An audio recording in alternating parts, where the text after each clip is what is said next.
Segunda parte de la entrevista con el señor ministro Jonathan Maragón de Vivienda, para que nos explique a nuestros televidentes y a nosotros mismos muchas cosas de decretos dictados sobre construcción.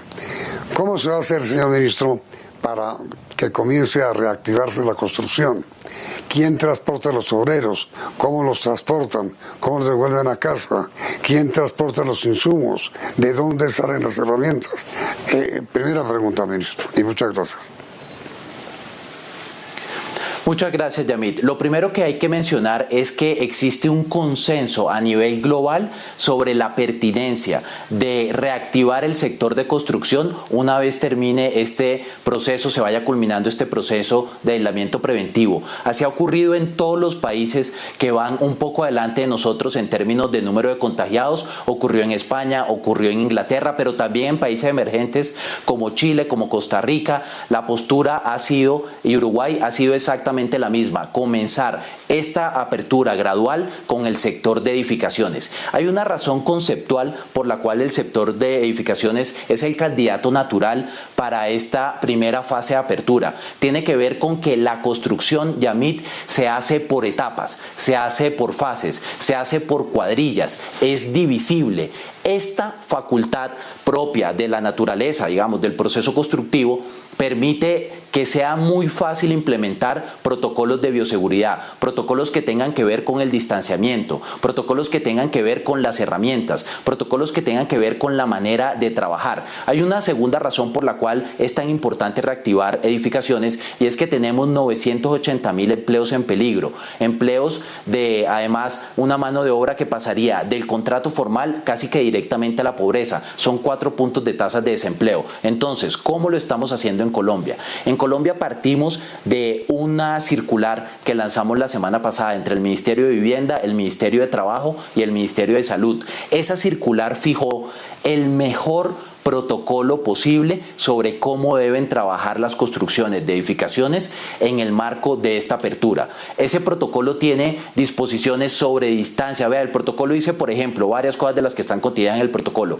que los trabajadores deben desplazarse con una ropa y que una vez lleguen a la obra deben usar otra. Eso implica que en todas las construcciones que estén vigentes debemos tener dotación de overoles, y esos overoles se quedan en obra y no se van al transporte. 2, hay mascarillas y hay tapabocas para la totalidad de los colaboradores. 3, por cada 100 colaboradores debe existir un supervisor de salud. 4, en la entrada de todas las obras debe haber una medición de temperatura que nos permita tener alertas tempranas sobre posibles contagios. Siguiente, hay una encuesta a la entrada todos los días de todos los colaboradores de si hay síntomas o no hay síntomas en sus casas. Para aquellos que, por ejemplo, son asintomáticos pero tienen un contagiado en casa, no se puede compartir herramientas. Los horarios de almuerzo se han fraccionado, los horarios de entrada, que antes era 1, ahora son 3 y 4, para no tener aglomeración. Una cantidad de disposiciones que se hace con el protocolo, pero sin embargo el protocolo no es el punto de llegada de nuestra estrategia.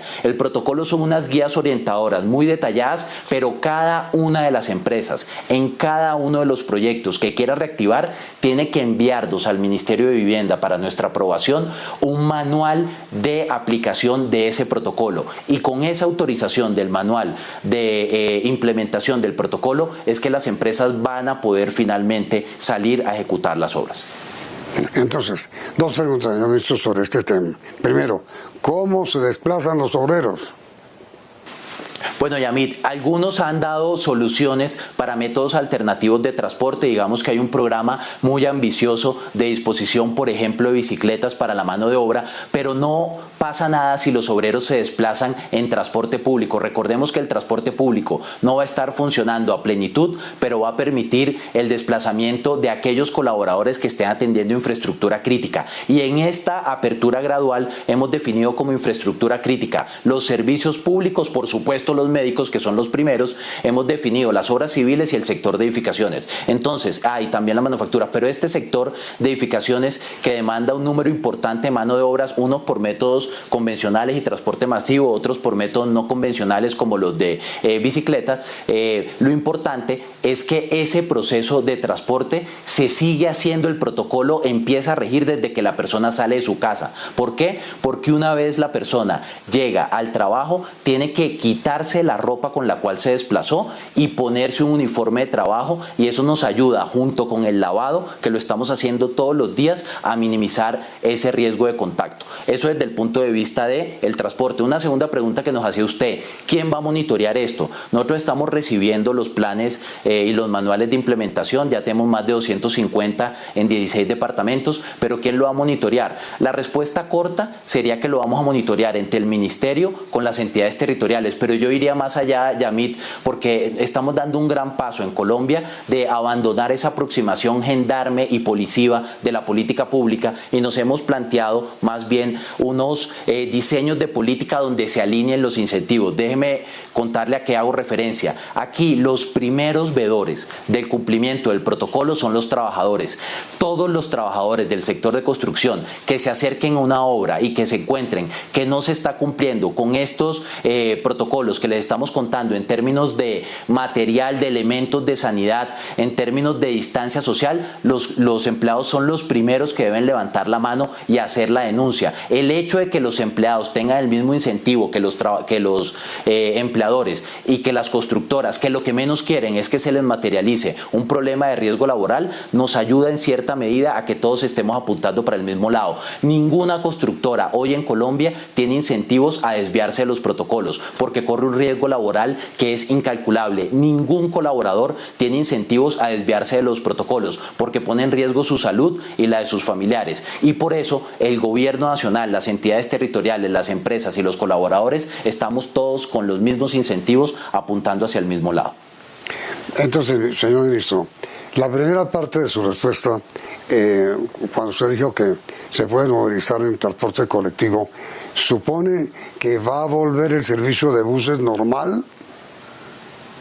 Así es, tal como está ahorita. Incluso ahora, en este momento previo a la apertura de algunos sectores, tenemos transporte masivo operando en menores porcentajes, en menor capacidad. Lo que ocurrirá con la entrada de estos sectores es exactamente lo mismo. En esa menor capacidad tendremos la demanda de los empleados que eventualmente lo requieran. Sin embargo, y esto lo quiero decir además con orgullo por las empresas del sector edificador, están trabajando en paralelo en dos frentes que yo creo que de todas maneras son muy buenos. Un primero es hacer un ejercicio casi que de optimización espacial para tratar de llevar a los trabajadores a las obras que queden más cerca a sus casas. Lo están implementando algunas firmas y digamos que eso puede salir razonablemente bien, porque nos habilita que el transporte no se haga a través de buses, sino por ejemplo a través de bicicletas. Y lo segundo es que esa dotación de bicicletas la están asumiendo algunas constructoras, lo cual me parece que es una buena práctica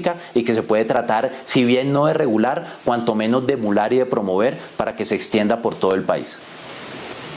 Sí, porque el problema ahí, señor ministro, es cómo se hace para que no haya un contacto directo dentro de los buses. Es que es muy complicado colocar un bus en servicio de los trabajadores de construcción, y un bus que transporta habitualmente 100 personas para que transporte 20 trabajadores. Es decir, no creo que haya empresas de transporte que asuma semejante costo, ministro, con todo respeto. Yamit, existen los sistemas de transporte masivos y, como les digo, la demanda del sector construcción para el número de viajes, incluso con una capacidad reducida, que hacen en las grandes ciudades de Colombia, la demanda del sector construcción es una demanda pequeña. Es una demanda muy pequeña. Incluso si tenemos sistemas de transporte masivo funcionando al 35%, no se van ni menos que a llenar por cuenta de la demanda del sector constructor. La demanda del sector constructor no llena esos espacios, por supuesto que consume, pero no en gran cantidad. Sin embargo, conscientes de esa preocupación, estamos trabajando en la otra vía: minimizar los trayectos de los colaboradores hacia las obras y tratar de implementar, en los casos en los que podamos, métodos de transporte alternativos y no convencionales como el de la bicicleta. Ahora, ministro, usted dijo en una respuesta anterior que cada obra de construcción que se vaya a reiniciar requiere una autorización previa del gobierno. ¿Qué debe acreditar el constructor para lograr esa autorización? El constructor tiene que enviar un manual de implementación del protocolo que por circular anunció el gobierno nacional.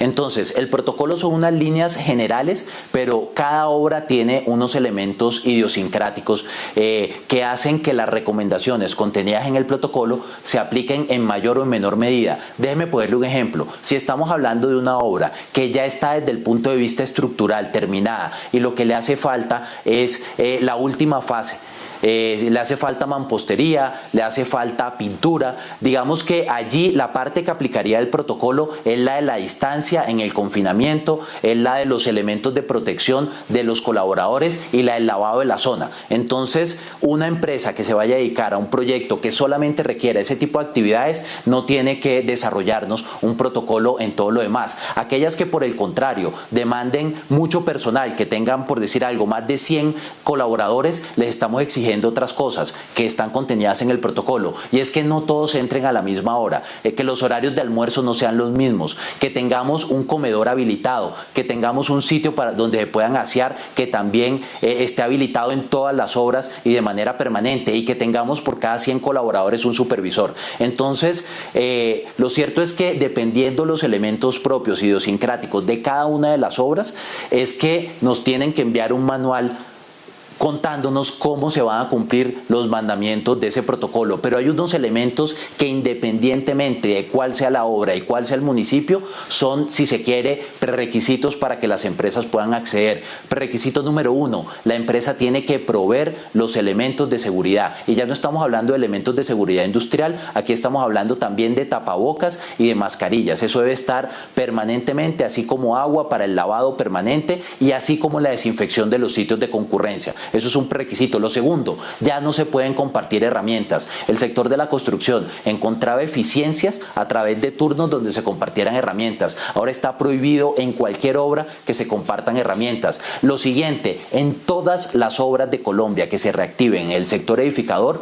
necesitamos tener un medidor de temperatura de los colaboradores. Eso hay que tenerlo. Así como una encuesta que nos diga si eventualmente dentro de sus familias alguien presenta síntomas. Y eso nos permite llevar una bitácora semanal de alertas tempranas que tenemos que comunicarle permanentemente tanto a la entidad territorial como al Ministerio de Trabajo y al Ministerio de Salud. Entonces, existen una serie de mecanismos de vigilancia y control que tendremos que operar, pero lo cierto es que hoy creemos que con este protocolo, tal como lo han hecho en otros lugares del mundo, es la mejor manera de empezar a reactivar un sector que este año tiene que culminar 200.000 viviendas de colombianos que ya las pagaron y están esperando su techo, 1, y 2, de proteger 1 millón de colombianos de otra pandemia, Yamit, que es la pandemia del desempleo y la pandemia del hambre, en sectores que tienen mano de obra no calificada, como buena parte de la mano de obra del sector edificador. La alternativa al empleo formal que tienen hoy en día, que tiene todas las prestaciones, en caso de que esos empleos se nos pierdan,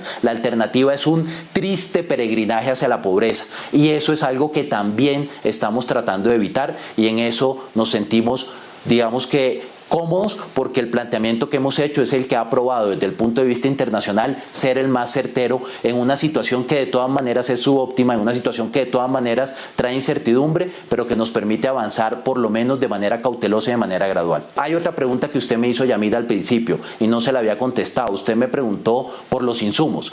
Me dijo con qué se van a construir esas viviendas. Esas viviendas demandan insumos. ¿Estamos listos? La respuesta es que de momento la primera información que tenemos, y esto va a ir cambiando conforme la economía se vaya abriendo, pero la primera información que tenemos es que desde el punto de vista de acabados, desde el punto de vista de las acerías y desde el punto de vista del cemento, tenemos suficiente stock para arrancar durante estas semanas.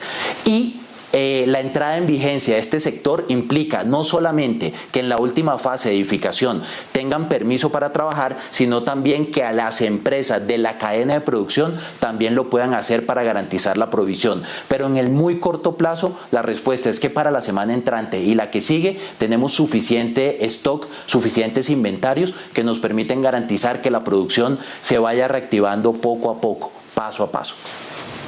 Pues señor ministro Malagón, todas las dudas que teníamos han sido absueltas. Muchas gracias por haber sido usted tan amable y aceptar nuestra invitación. Muy amable ministro, muy querido. Yamil, muchas gracias. La vivienda y el agua son de todos. Ministerio de Vivienda, Ciudad y Territorio.